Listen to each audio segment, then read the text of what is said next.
TVS ইয়োগো 110 CC bike স্কুটির ফুল engine করবো আজকে। দেখতে পাচ্ছ ধোঁয়া মারছে কীভাবে।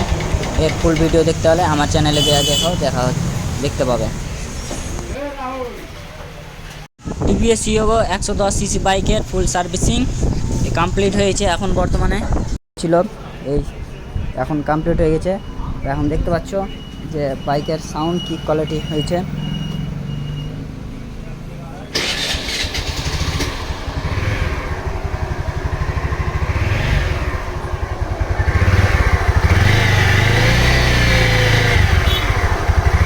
আগে একটা ধোঁয়া মারছিল দেখতে পাচ্ছ, এখন ধোঁয়া মারা ইঞ্জিন করার পর ঠিক হয়ে গেছে। এই গাড়ির ফুল ইঞ্জিন করার যদি ভিডিও দেখতে চাও তাহলে আমার চ্যানেলে যে দেখতে পারো। ইয়োগো 110 সিসি বাইকের ফুল ইঞ্জিন আমার পেজে আপলোড করা হয়েছে, রাখা আছে, তোমরা যে দেখতে পারো। এরকম নিত্য নতুন ভিডিও দেখতে গেলে আমার চ্যানেলটা সাবস্ক্রাইব করে পাশে থাকবে। দেখা হচ্ছে আরও নতুন ভিডিও নিয়ে।